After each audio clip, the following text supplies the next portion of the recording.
My daughter told me not to sit in the front row at her University of Toronto graduation because I would embarrass her in front of her boyfriend's family. My name is Gerald Hutchinson. I'm 62 years old.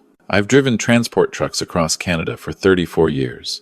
Her graduation ceremony had 2,800 attendees. Her boyfriend's parents, the kind of people who own a venture capital firm in Yorkville, told everyone they'd been supporting her through university, mentoring her, giving her opportunities. They made sure every professor, every classmate knew I was just the truck driver, the blue-collar father who didn't understand their world. But here's what they didn't know. I paid for everything. All 4 years at U of T, $195,000 in tuition, residence fees, textbooks, living expenses, money from my late wife's life insurance policy. My wife, her mother, Margaret, who died 8 years ago in a highway accident on the 401, the woman they never once mentioned during the entire graduation week. No tribute, no acknowledgement, not even a photo at the family dinner. When my daughter introduced me to her boyfriend's parents as a family friend, not her father, I walked out of that ceremony, made 4 phone calls that changed everything, and then I came back. The video went viral, 6.2 million views across TikTok and Instagram, but you haven't heard my side of the story. And if you're someone who's ever worked your hands to the bone for your kids, ever felt invisible after years of sacrifice, this one's for you. I'm going to tell you exactly what happened and why I did what I did. Let me know in the comments where you're watching from, and if you've ever had to draw a line like I did. This is how a truck driver making $73,000 a year taught a family worth millions that respect isn't about what you do for a living. It's about remembering who carried you when you couldn't walk on your own. Let me back up, give you the whole picture. My wife Margaret died 8 years ago, June 14th, 2016. Multi-vehicle collision on Highway 401 eastbound, just past Port Hope. Transport truck jackknifed in heavy rain. She was driving home from her shift at the Oshawa General Hospital, emergency room nurse for 22 years. She died helping other people survive their worst days. She left a life insurance policy through her union, $210,000. Manulife. I remember opening that envelope 3 weeks after her funeral. Her signature was on the beneficiary form, blue ballpoint pen. The M in Margaret had that little loop she always did. Our daughter Sarah was 18 when Margaret died. Just finished high school. Starting at University of Toronto in September, Commerce program. Full 5-year co-op degree. Margaret had been so proud. Had already bought Sarah a new laptop, a Lenovo ThinkPad, $1,840 after tax. Still in the box when the accident happened. I worked doubles that summer. Extra runs to Thunder Bay, to Montreal, to Detroit. Made an extra $11,200. Put it towards Sarah's first year. Residence at Chestnut, $14,600 for 8 months. Meal plan, $4,200.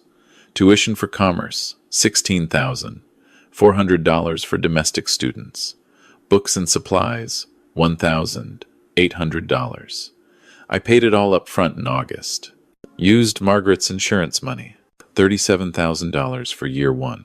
I told Sarah, "This is from your mother. She wanted you to have every opportunity." She cried, hugged me, said she'd make us proud. She met Brandon in 2nd year, October 2018. Brandon Chen. His family, the Chens, they're Toronto elite. His father, Victor Chen, runs Chen Ventures, a venture capital firm with offices in First Canadian Place. His mother, Patricia, sits on the board of the Royal Ontario Museum. You know the type. Summer homes in Muskoka, winters in Palm Springs, memberships at the National Club. The word cottage used when they mean a $4.8 million property on Lake Muskoka with a boathouse bigger than my house. The relationship got serious quickly. By Christmas 2018, Sarah was spending holidays with them. She stopped coming home to Scarborough as often. I live in the same 3-bedroom, semi-detached I bought with Margaret in 1989, Eglinton East, near Kennedy. Mortgage paid off in 2012. It's not fancy, but it's paid for. It's mine. I started noticing things. Small things at first. The way Sarah talked changed. She started saying university instead of school, started using words like networking and portfolio and equity. Nothing wrong with that. I was proud she was learning, but then she'd correct me when I said things wrong. Dad, it's pronounced fiduciary, not fiduciary. Dad, you don't say venture capitalism, you say venture capital. Always gentle, but always correcting. Like I was embarrassing even in private. The graduation planning started in January 2024. Sarah called me one Tuesday evening. Hey Dad, so graduation's in June. Convocation, they call it. U of T does it at Convocation Hall. Beautiful building, she said. The Chens are getting a box. They invited me to sit with them. A box? I said. Like at a hockey game? She laughed. No, Dad. It's just the VIP seating section. More comfortable chairs. Better view. Oh, I said. That's nice of them. Yeah. Victor and Patricia have been really supportive. They've been mentoring me, helping me with job applications, networking. That's great, honey. I'm proud of you. She paused. Dad, about seating. How would you feel about sitting in the general section? Just because the box only fits 6 people, and Brandon's whole family is coming, his grandmother from Hong Kong, his aunt and uncle. I felt something twist in my stomach. Where would I sit? There's plenty of good seats in the main hall. You'll still see everything. I didn't say anything for a moment. I thought about those 4 years, the $195,000 I'd paid, the extra shifts, the nights I'd driven through blizzards on the 400 North to make delivery deadlines so I could afford her textbooks, her residence fees, her meal plans. Sure, honey, I said. Whatever works. Thanks, Dad. You're the best. I knew you'd understand. I should have said something then, but I didn't. I told myself it was just logistics, just seating. It didn't matter where I sat. I'd still see her graduate. But it kept happening. Late February, Sarah sent me her graduation announcement. Heavy cardstock, cream-colored, engraved lettering. I opened it at a rest stop near Barrie. I'd just finished a run to Sudbury. Sarah Elizabeth Hutchinson, Bachelor of Commerce, University of Toronto, Class of 2024. Below that, a paragraph. Sarah wishes to express her deepest gratitude to Victor and Patricia Chen for their unwavering support, mentorship, and guidance throughout her university journey. Their generosity and belief in her potential have been instrumental in her success. I read it 3 times. No mention of me, no mention of Margaret. I called her that night. Hey, honey, got your announcement. It's beautiful. Thanks, Dad. Patricia helped me design it. She knows a calligrapher. I noticed something. You mentioned the Chens. Yeah, they've been amazing. Victoria helped me get my internship at TD last summer. She made a call. I wouldn't have gotten it otherwise. That's great. I just noticed you didn't mention me. Or your mom. The line went quiet for a few seconds. Dad, it's just space. There's only so much you can fit on the card. But you fit a whole paragraph about the Chens, because they've been really involved in my professional development. You've been supportive too, obviously. But this is more about career mentorship. I see. I could hear her getting defensive. Dad, please don't make this weird. It's just a graduation announcement. Right, sorry. I'm proud of you. I know. Love you. Love you too. I hung up and sat in my truck for 20 minutes, staring at that card. Margaret's face flashed in my mind.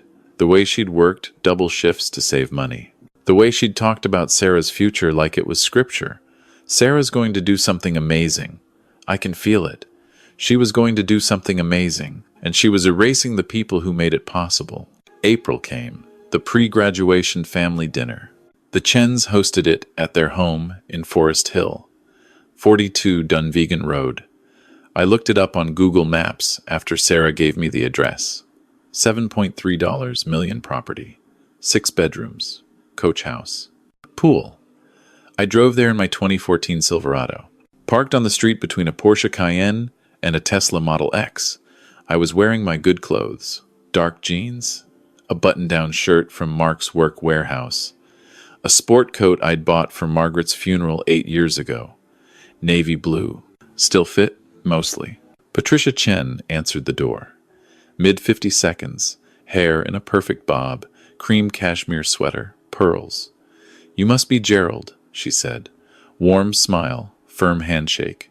"Come in, come in." The house was stunning. Hardwood floors, original crown molding, art on the walls that I didn't recognize, but that looked expensive. Modern stuff, abstract. Sarah appeared from the living room. "Dad, you made it." She hugged me, but it was brief, quick. She was wearing a dress I'd never seen. Something fitted, dark green, expensive looking. "You look nice," I said. "Thanks." Patricia took me shopping. The dinner was in the dining room. Long table, seats 12. Crystal chandelier, china that looked like it belonged in a museum. Victor Chen sat at the head. Gray hair, wire-rimmed glasses, tailored shirt. He stood when I entered. "Gerald, welcome.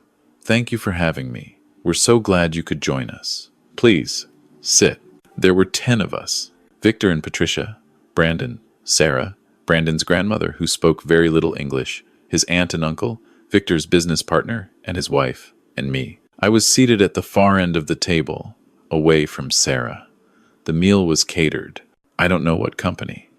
But servers came in and out, black uniforms, white gloves, 4 courses.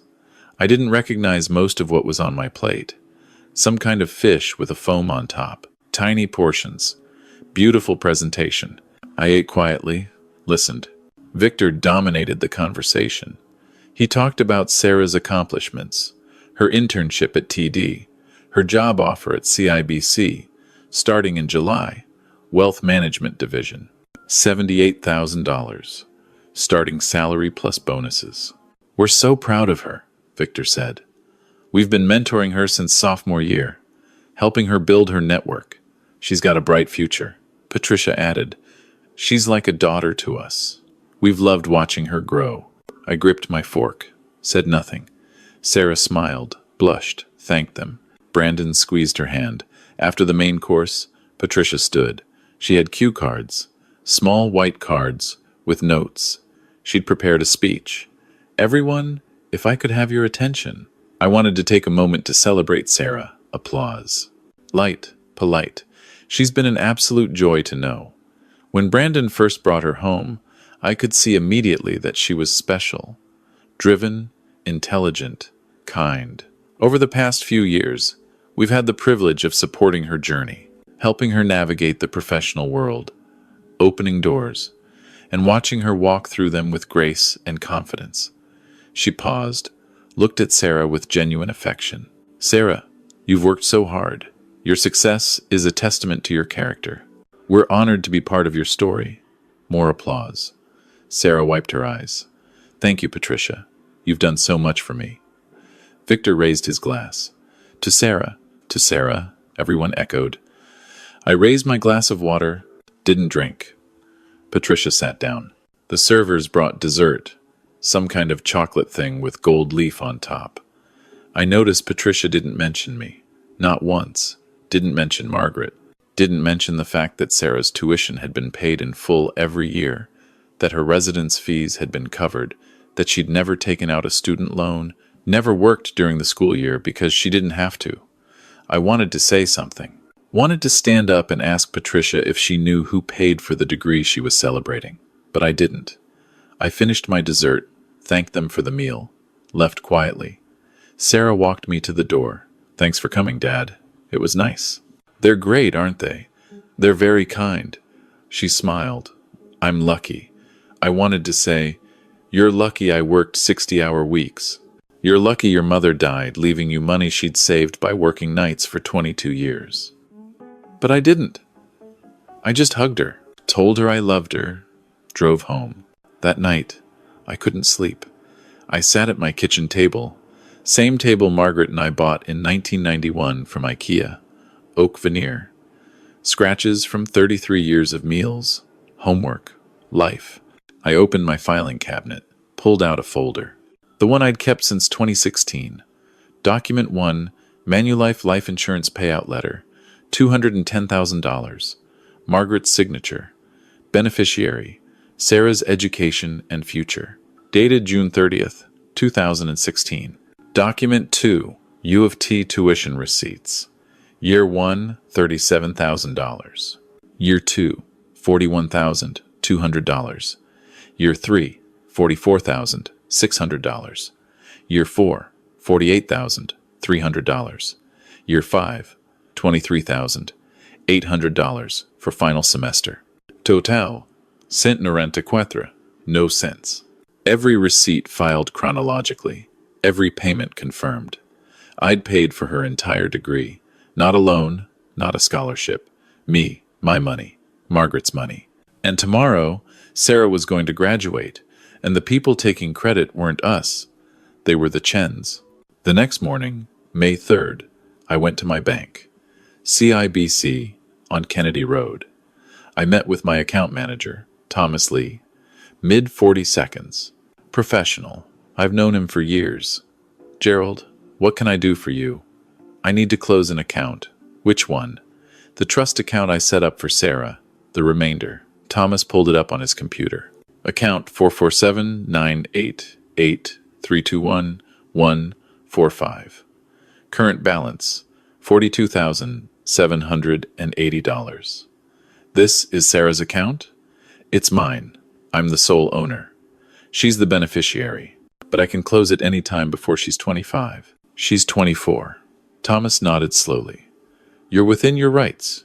Do you want to transfer it to your main account? Yes. Processing time? Immediate. The funds will show in your account by end of business today. I signed the paperwork. Thomas printed the confirmation. Gerald, can I ask? Is everything okay? Everything's fine. I'm just making some changes.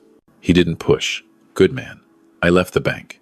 That money, that $42,780, was what remained of Margaret's insurance. I'd been saving it, planning to give it to Sarah after graduation. Help with a down payment on a condo, or a car, or whatever she needed. But not anymore. Graduation day, June 7th, 2024. Convocation Hall, University of Toronto. The ceremony started at 2:30 p.m. I arrived at noon. Wanted to be early. I wore the same sport coat, same button-down shirt. Ironed this time. I looked okay.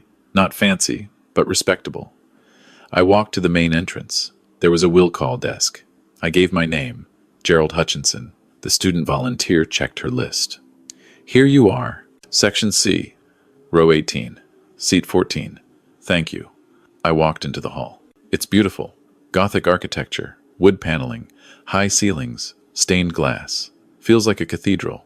I found my seat, row 18, near the back, far from the stage. I could see everything, but barely. I looked up at the boxes. Private seating areas on the second level, elevated, cushioned chairs. I saw the Chens.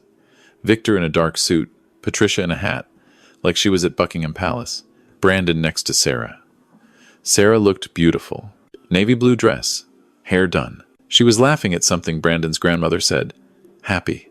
I felt proud and angry, confused, all at once. The ceremony began. Processional music, faculty in robes, the chancellor, the president, speeches, long speeches about leadership and innovation and making a difference. At 3:45, they started calling names. Faculty of Arts and Science first, then Engineering, then Music. Finally, Rotman School of Management, Commerce Program, Sarah Elizabeth Hutchinson. She walked across the stage, confident, poised, shook hands with the dean, accepted her diploma. The Chens stood up in their box, applauded, took photos. I clapped from row 18. She didn't look my way, didn't even glance at the general seating. After the ceremony, there was a reception.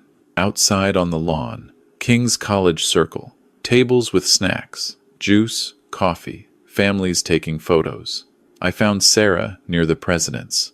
Soldiers Tower. She was with the Chens. Brandon's grandmother was taking photos with a professional camera. Victor had his arm around Sarah's shoulder. Patricia was adjusting Sarah's tassel. I approached, smiled. Sarah, Dad. She hugged me. Quick again. You made it.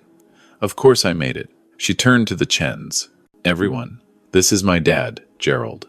I extended my hand to Victor. Congratulations on Sarah's success, he said. Firm handshake. Patronizing tone. You must be very proud. I am. Patricia smiled. We were just saying how lucky we are to have been part of her journey. I nodded, said nothing. Brandon's aunt, Linda, chimed in. Sarah's told us so much about you. You're a truck driver, right? That's right. That must be hard work. It is. Long hours. But it pays the bills. Patricia added, Well, Sarah's done so well despite everything. The words hung there. Despite everything. Despite what? Despite having a blue-collar father? Despite not growing up in Forest Hill? I felt my jaw tighten. Sarah sensed it. Dad, why don't we get a photo? Just the two of us? Sure. We stepped away, found a spot near the grass. A student volunteer offered to take our photo. We stood together, smiled. The volunteer took 3 shots, handed my phone back. Thanks. Sarah looked at me. You okay, Dad? You seem tense. I'm fine. Just proud of you. She smiled. Thanks for being here. I know it's not the fancy seating, but it's fine, Sarah. I'm just glad I could come. We walked back to the Chens. They were packing up. Victor was on his phone. Important call, apparently. Patricia was organizing dinner plans. Sarah, we have reservations at Canoe at 6:30. Top floor of the TD Tower. You and Brandon are coming, obviously. She glanced at me. Gerald, you're welcome to join if you'd like. Her tone said otherwise. That's kind of you, but I have an early shift tomorrow. I should get going. Sarah hugged me. Thanks for coming, Dad. I love you. Love you too, honey. Congratulations. I walked to my truck. Sat in the driver's seat. Didn't start the engine. Just sat there. Stared at the steering wheel. Felt hollow. My phone buzzed. Text from Sarah. Thanks again for coming, Dad. Sorry the seating wasn't great. The Chens really wanted us in the box with them. You understand, right? I stared at that message. Typed back. Of course. Proud of you.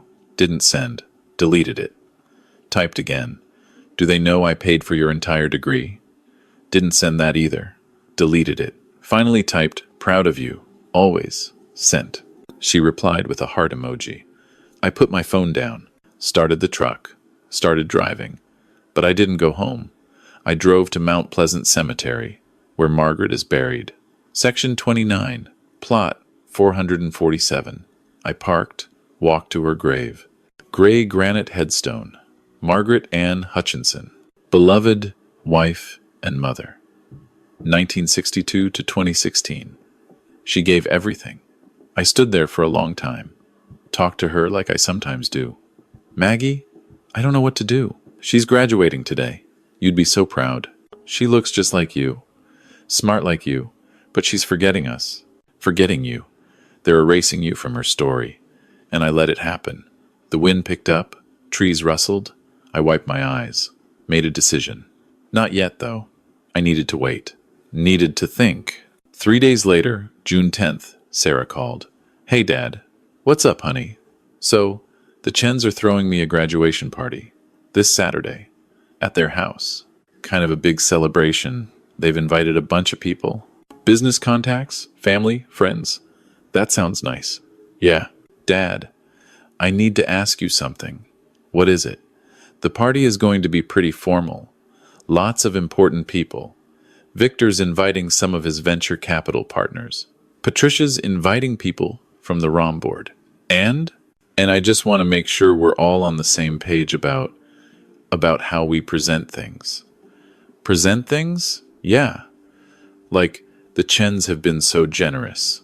And they're going to be talking about how they supported me through school. Mentorship and stuff. And I don't want there to be any confusion. My stomach dropped. Confusion about what?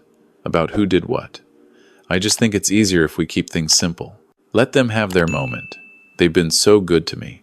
I see. Dad, don't be like that. Like what? Upset. I'm not upset, Sarah. I'm just trying to understand what you're asking me. I'm asking you to just let the Chens take credit. For your education?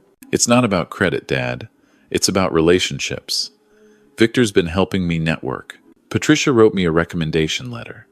If I start telling everyone you paid for everything, it makes them look bad.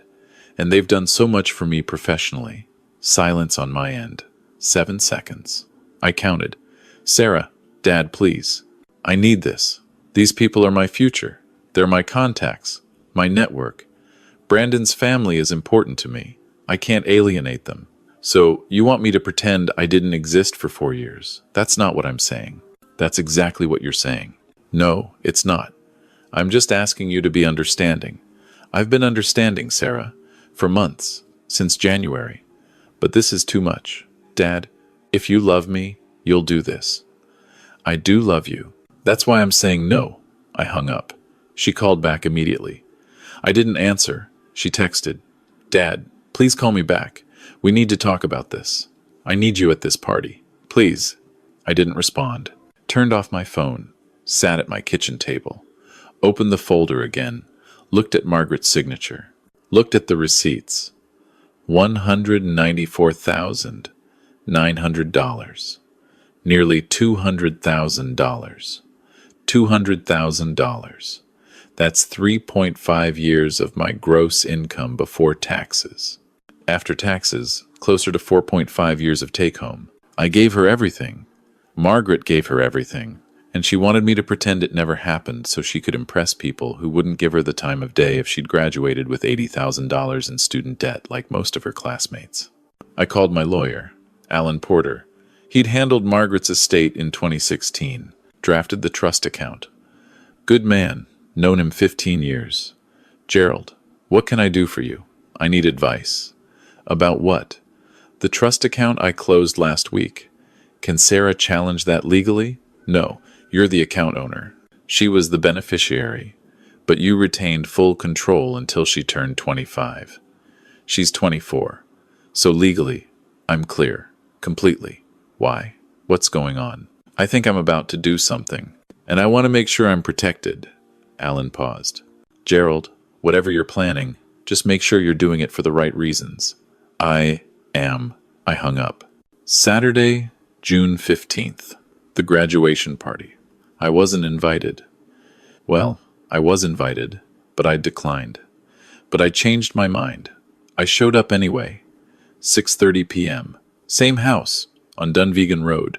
This time, the driveway was full. Valet parking. Actual valets in white shirts and black vests. I parked down the street, walked to the front door, rang the bell. A server answered. Good evening, sir. Name? Gerald Hutchinson. She checked her clipboard. I'm sorry, sir. I don't see you on the list. I'm Sarah's father. I was invited. One moment. She disappeared. Came back with Patricia Chen. Gerald. Hello, Patricia. We weren't expecting you. Sarah said you weren't coming. I changed my mind. Her smile was frozen. Of course. Come in. She led me through the foyer into the backyard. They'd set up a tent. White tent, clear sides, string lights, tables with linens, maybe 80 people, waiters circulating with trays of hors d'oeuvres and champagne. I saw Sarah immediately. She was near the bar with Brandon. She was mid-laugh when she saw me. Her face fell. Dad, I came. That's good. You should be here. She looked at Brandon. Her eyes said, help. Brandon extended his hand. Mr. Hutchinson, good to see you. You too. Sarah pulled me aside, walked me toward the edge of the tent, away from the crowd. Dad, what are you doing here? You invited me. I know, but you said you weren't coming. I changed my mind. Her jaw was tight. Dad, please. Please what? Please don't make this awkward. I'm not making anything awkward, Sarah. I'm just here to celebrate your graduation. She looked back at the party. At Victor, talking to a group of men in suits. At Patricia, holding court with women in cocktail dresses. Fine. Just please be cool. I'm always cool. She didn't look convinced. At 7:15, Victor called for everyone's attention. He stood near a small stage they'd set up, tapped his glass with a knife. Everyone quieted. Patricia handed him a microphone. Thank you all for coming. We're here tonight to celebrate someone very special. Sarah Hutchinson. Applause. Sarah smiled, blushed, walked toward the stage. Brandon followed. 4 years ago, Victor continued, Sarah walked into our lives, and we knew immediately she was someone extraordinary. We've had the privilege of mentoring her, guiding her. watching her grow from a bright student into a confident, capable young woman. He went on. 8 minutes. I timed it.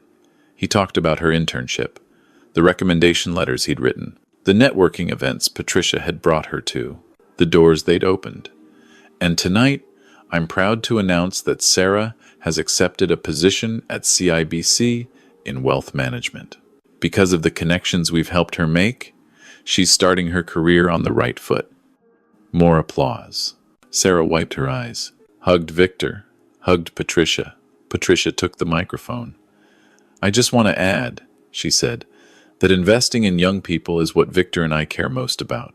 We believe in giving back, and Sarah has been such a joy to support. We've covered her mentorship, her networking, her professional development, and will continue to support her as she starts this next chapter. The words hit me like a punch. We've covered what? Mentorship, fine. But she made it sound like they'd paid for everything. I looked around. People were nodding, smiling, impressed by the Chenz's generosity. Sarah was beaming. She believed it too. Or at least, she was letting them believe it. Patricia finished, handed the microphone back to Victor. He raised his glass. To Sarah. To Sarah, everyone echoed. I didn't raise my glass. I pulled out my phone, opened my files. The receipts, the bank statements, the trust account closure confirmation. I walked toward the stage. Sarah saw me moving. Her eyes went wide. Dad, no. I reached the stage. Victor was about to step down. I took the microphone from his hand. Excuse me, I said. Polite, firm. The tent went silent. Victor looked confused.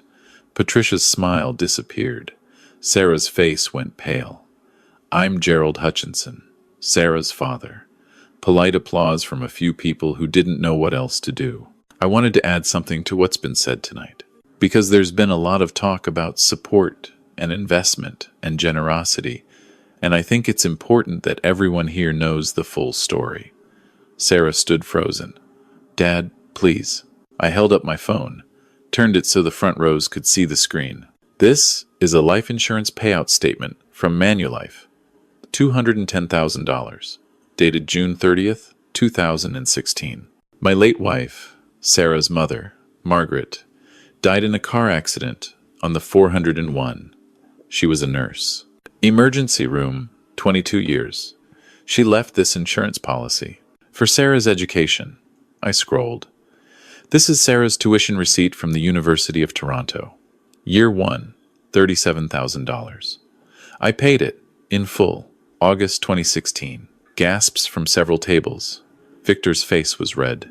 Patricia's mouth was open. Year 2, I continued.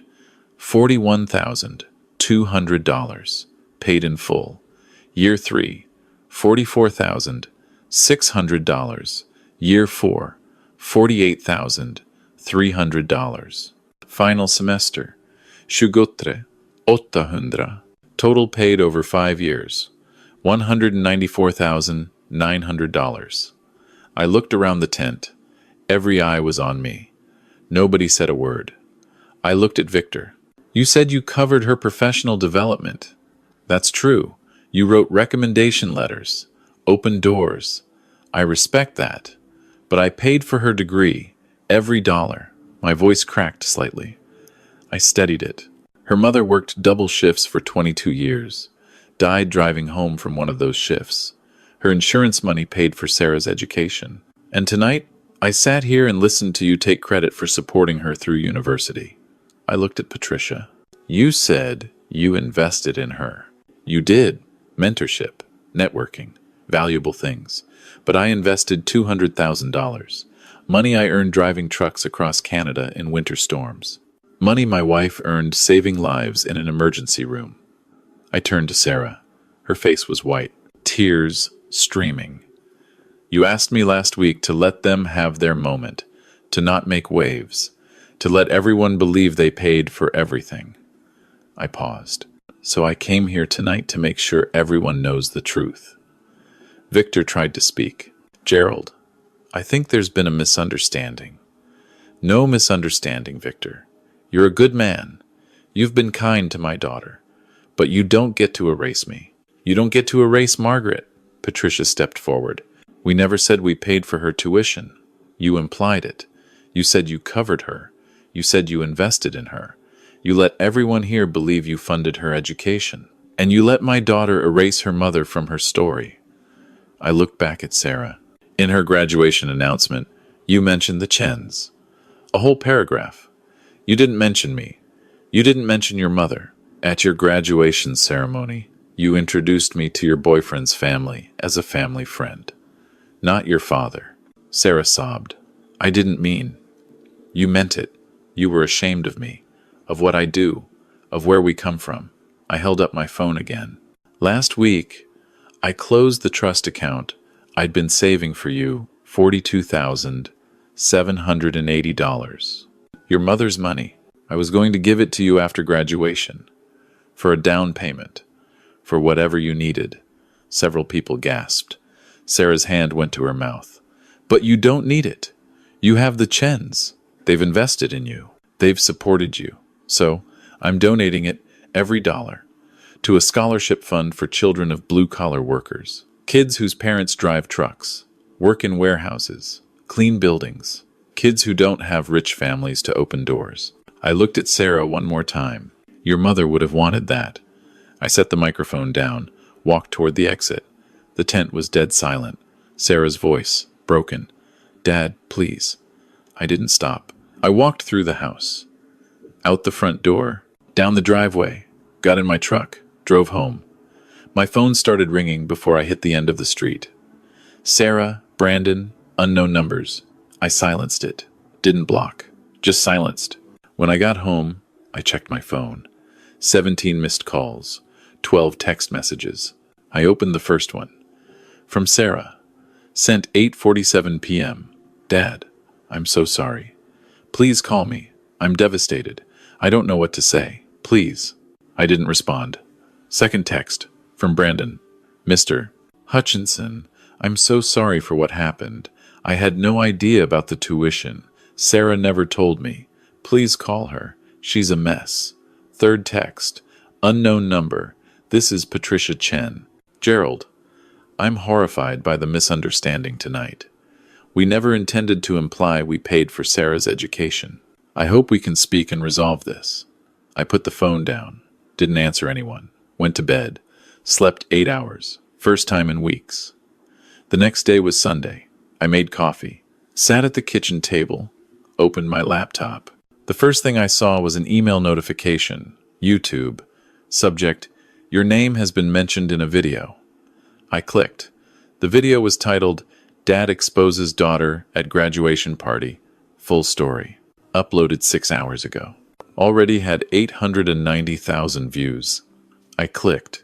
It was filmed by someone at the party. Phone video. Shaky, but clear. It started mid-speech. My voice saying, I paid for her degree. Every dollar.